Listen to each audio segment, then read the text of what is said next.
So this is the unknown estrellas of Nazca, the Nazca lines, and that's the YouTube video.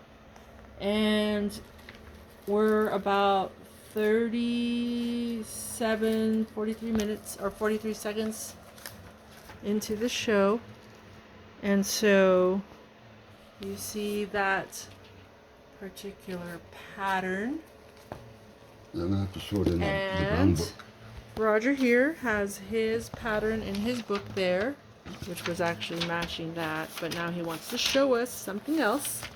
Yeah, keep showing the one on the screen because it seems to be matching. And well, give me enough time to find what I'm looking for. Okay. Because you know how well I'm organized with my books here. So this is a geoglyph to map latitudes and longitudes. It's teaching how to map latitudes and longitudes.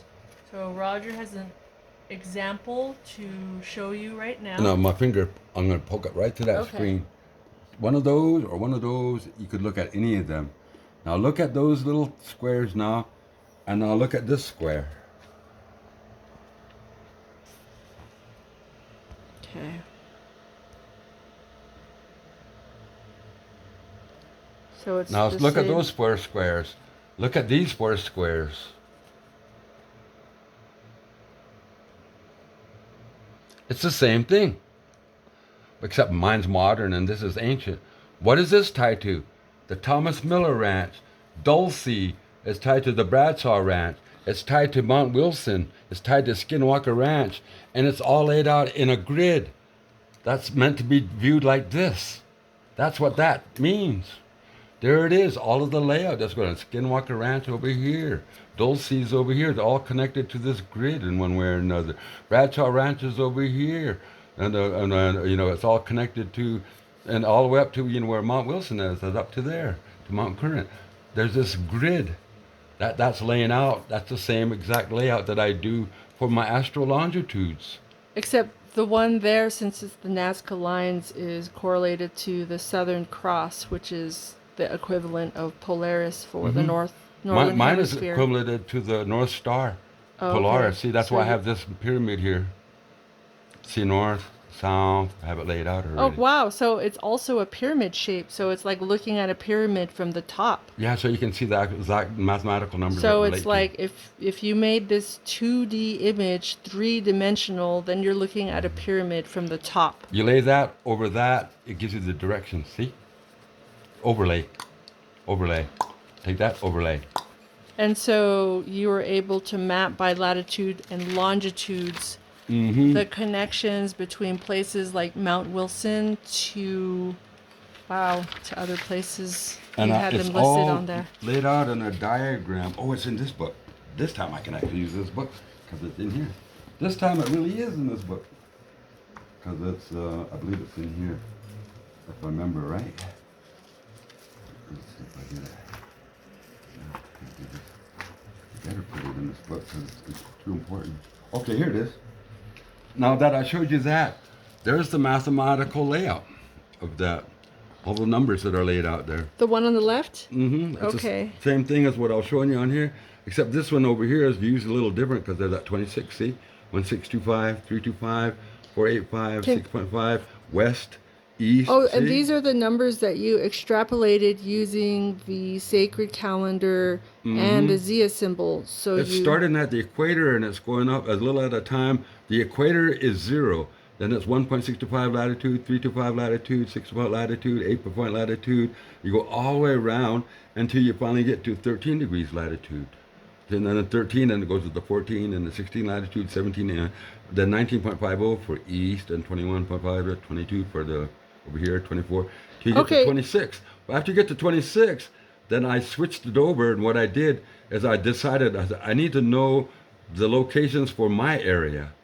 So what do I do for my area? So I said, oh, I know what I got to do with my area. I got to start it out. So you're talking about the Quinault, Chinook, Clatsam, Nihilium location by the Columbia River. Now see how dark this is? Yes. Notice that these numbers are coming out 31, 32, 33, 34, 35, 36, 37, 38, those are latitude. 39, which is for our area. And any of these directions I need to go to, I can locate. In other words, it's located to that up there above us. It's the same thing. It's just pyramid shape, mathematically laid out. That this is for the east, and that's for the west. That's for the east, And that's for the west. what this is right above you, those are latitudes and longitudes mapped out in a circular pattern. And right next to it is the Aztec calendar stone. And this is really exciting too, because in a weird way, it's got a layout here. Like people saying, how does Roger know about petroglyphs and where they're located? It's really simple. See that 39 right there? You skip one number and you go to the next one, and you start realizing 39, that's Pyramid Peak. Okay. 37, okay, that's Mesa Verde. This petroglyphs probably at Hobenweep, in other words, that were related to that. And what do you go down to? You go down to 35.75. What's that, 35.75? That's here in Albuquerque. What's that, Albuquerque? The Petroglyph National Monument. You skip 34 and you go, 34 can be used because 34 is also the latitude for a hidden mountain outside of Los Lunas, which is for another whole trade route that goes a whole other direction. But if you skip over that to this corner again, like we did over here, it takes you to 33 over here. What's that, 33? It's called the Three River Petroglyphs. So if you skip every one of these, it takes you a petroglyph location for finding trade locations, no matter where you go. That's why I found that's why I know all the petroglyphs are at, is using this thing to know where they're all located. It's my guess that probably at the in-between spots there are petroglyphs, but maybe they're like smaller, or they're on private land or something. No, it's not that. The ones I'm laying out in the corners are here are major trade routes. These are minor trade routes. See? Oh. Major, okay. Minor, major, minor. So major, the latitudes minor, and longitudes major. of the those. minor ones are meant to funnel everything to get to the major trade route. See? Okay. So you went really fast at the beginning, but with the 3.25, can you? Because you have that. The pi. Right. 3.25 is what you are referring to as the indigenous pi, No, or the real pi. pi. I quit calling it indigenous pi because I'm tired of enabling Western man because they got the wrong pi. I'm tired of enabling them. It's the right pi. I quit calling it indigenous pi because it feels like we're wrong and we're woo-woo. And that, they could disprove us. If they could prove me wrong with their pi, so be it. But if they can't, they just need to shut up and maybe listen and learn. So this is the pi you use for mapping out the globe. Yes, okay. Globally. 3.25, I mean, you use that, you get, like I said, times 9 is 29.25. And half of that is your 1.625, which right is there. the golden mean ratio. Mm-hmm. Okay, so this is all laid out. according to the indigenous 1.65, you add paradigm. 1.65 to that, it gives that. You add 3.5, add 1.65 to that, it gives you that. You add 1.6.25. So 1.625, you just keep adding that, and that's when you come up with the different answers. And there's another thing that I haven't figured out yet. Just quick question, Raj. Is it the 1.625 that you add to 3.25 to get to that? That's the number that you use, right? 1.625 to get all these numbers in blue all the way around. This is half a latitude. That's a full latitude. Okay. So if you look at it, that's the midpoint between two latitudes. Okay. If you drew a so line like so then you can use the 26 and all that to you convert it to the degrees. No, this is exactly, laid out. The only thing that's missing out here is I didn't put in the other one that goes from to the 19.50. Oh. See, I just went straight from the equator to 39. There's a middle part I messed up, which is 19.50, where Teotihuacan is laid out. If you put that in there, that relates to... Oh, 19.50 is which is the latitude for Teotihuacan, Mexico. Oh. Okay. This is a calculator. So you're laying out the latitudes for petroglyphs, major trade locations, which also, because some of these cities are major, it goes to some of these sacred cities. Even goes heavier than that.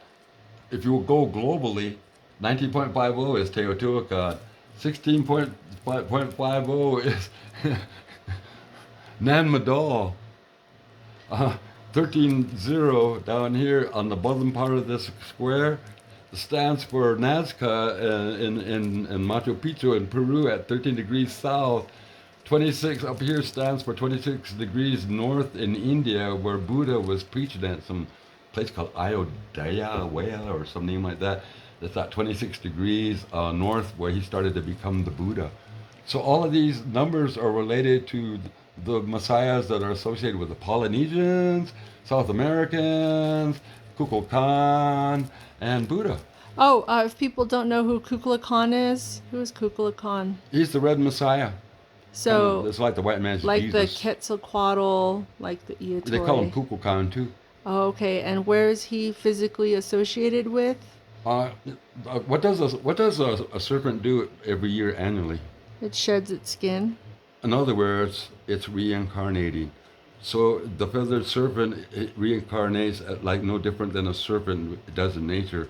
It sheds its skin and it comes back every 260 years. And so what you have also found through mapping these latitudes with not only cities, also people. So can you point out the people on here? I think I might have it in here. In the 260-year increments. See,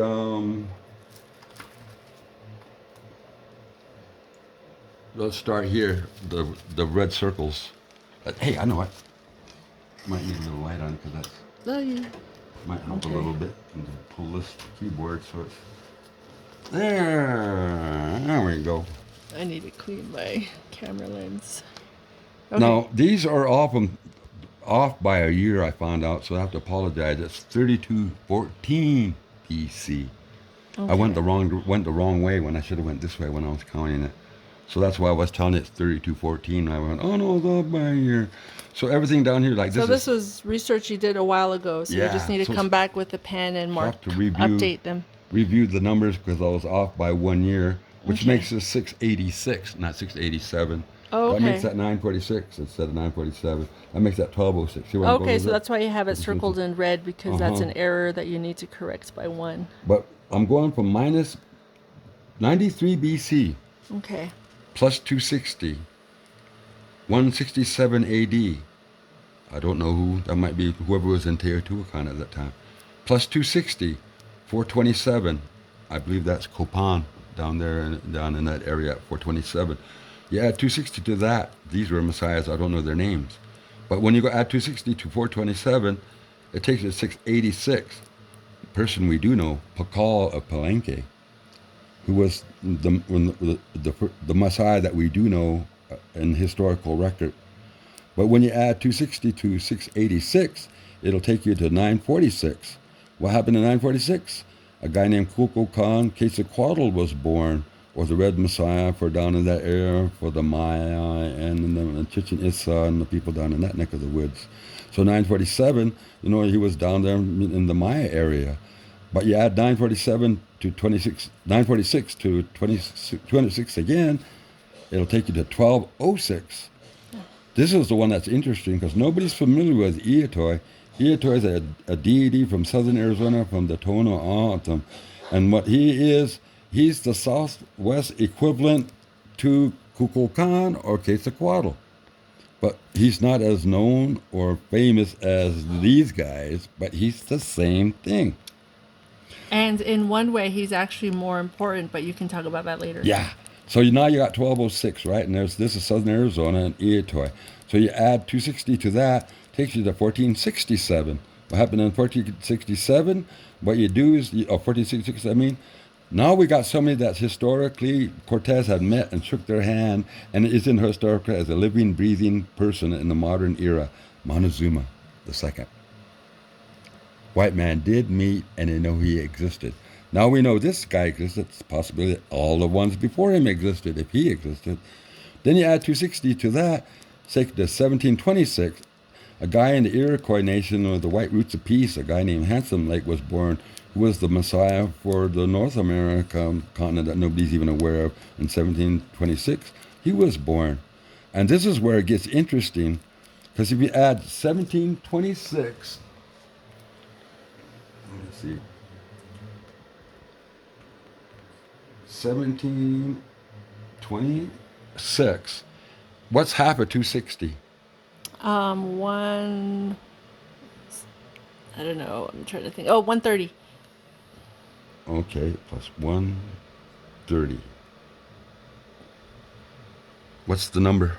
That number is 185.6. No, what's the number if you said it as a regular number? Oh, sorry. 1856. Sound like a robot. I go, I don't just say the year. Don't get him confused. Sorry. Okay. Now watch. Half of that, 260, Wovoka's birth.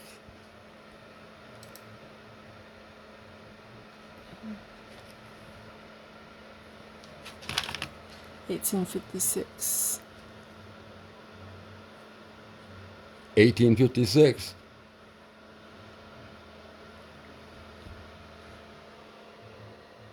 Wovoka's part of this Messiah cycle too. It's just he was on the half 130. And Wovoka's mentor was Smaholim. Smahola was his teacher, who was a Northwest Coast holy man, who was very influential with people like Chief Joseph. Wovoka inspired people like Crazy Horse and Sitting Bull. And then Smahola also was a mentor and a teacher to a guy named John Slocum, who was the head of the Indian Sacred Church of the whole Northwest Coast tribes, who was the whole Red Masonic movement that was going on in that time. Smahola has an interesting story as a medicine man. He wasn't a local medicine man. He did something that nobody even aware of and they should make a movie out of. Way back in 1800s, he went out of his way and walked all the way down the coast of California. And where did he go? He walked all the way down to Mexico. And what did he do down there? He hung out with the Mexican Indians for who knows how long. And when he went down there, he was dressed like a Northwest Coast guy doing this and that. And when he got down there, I don't know, I guess they gave him mushrooms and peyote and whatever else they have down there. And when he came back, he shedded all of his Northwest Coast identity and came back in a white robe. And he had a pouch where he had nothing but a bag full of mushrooms that was turned on every Indian he could find as he came through Mexico, Arizona, Nevada, California, and was telling everybody about the message that he had as he was giving them mushrooms. And and he was walking around in a white robe, and he went back to Washington, and he influenced all of these other people that I just mentioned, including a young Jack Wilson, who eventually became Wovoka. The real story of Wovoka, how he's connected to our people. Now, if you look at the And progression, Smaholim is from the Quinault, or from the Clatsum Nehilim, or the Chinook. But he's from the Northwest Coast. Mm-hmm. But this is where it gets interesting with the lines, because if you look at geography, it's going in a straight line from South America to Tillamook, from all the way down at the South Atlantic on the other side of Brazil. Well, you have that in your book. Yeah, it's in the book. can but I show can explain that. it even better than that, because I'll put up the chart while Because we're talking about latitude and longitude, they're in a straight line. Their locations of the places that they are associated with it. is Right there, maybe you in could a get the straight light line. right. Yes. But what I found out is that this continues going down into a place called Tumaco from Tillamook. It goes beyond here. And what it is, it's showing a straight alignment where the Messiahs are returning in a straight line. What do I mean? Who's in South America at the other end of this alignment? Viracocha. Is Viracocha on here? Oh, that's the way south. That's Peru. No, it's off the chart. That's what I'm Oh telling gosh. you right now. Oh. But it's way down here, way over there, on the floor. Okay. But you believe me, it's connected. Okay. So when you leave, you think about that. It's Viracocha. Okay, now who's the next comes after that? Quetzalcoatl. Okay, Quetzalcoatl. What was he? Teotihuacan. That's for Central America and Mexico. Oh, okay. So now we got Mexico and Central America and South America. See how this line is going? Oh, you know what I just realized, Raj? Uh-huh. Right here on the wall. Is that alignment also on that wall? Oh, yeah. No, I lost my train of thought. Oh, okay, sorry. Oh, then you go down from Teotihuacan and Kukulkan and Quetzalcoatl. You follow that line, and where does it take you to? Babakiri. What's that Babakiri? I-itoi, who's on this chart. Right here. For southern Arizona. No. I-itoi, Babakiri, in Tohono O'odham country, down in southern Arizona. So now you got the southwest Mexican border involved with this thing. So this here is latitude, longitude, but right here is the latitude specifically. The bottom number is the longitudes of places. Okay, and now you go over to here. What's that? It says Belted. This is where Jack Wilson lived. This is Nevada. Oh, Jack so Wilson. after I-itoi, Jack We're- Wilson is born here. Wovoka. What's left? Tillamook. It's the only place left on this alignment that somebody needs to show up. And where's in Tillamook? They're going to a Mount Neocani. And you know what Neocani means in our local language there?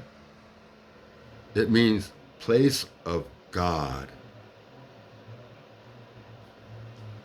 The last location where a possible Quetzalcoatl is going to show up is in the Northwest Coast. Pacific Northwest Coast, because that's where it all began and that's where it's all going to end. The Alpha, the Omega. So on the timeline, so Wovoka was 1856. Like You that. add 260? No. Oh, See that 1856 that I have right there? yeah. See, if you add another 130 to that.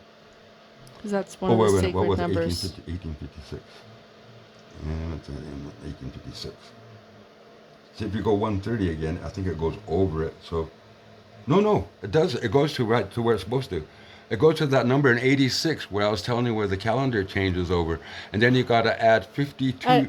And that's when the 52-year Yeah, you add the calendar 52 starts year over. actual years because you're talking about a 520,000 year cycle, and you need to add 52 actual years to it Oh, to bring the calendar and the cosmos back into sync. So you're when you saying add- is that the precession of the equinox? No. Or that's something else. Oh, it's just It's going to the a precession. huge cycle It's that's going to it. completing. Now watch. So you're saying that we're reaching a large cycle of completion of 526,000 years. Is that Now you add 1986 and you add the 52 leap years, and it'll tell you when the next Messiah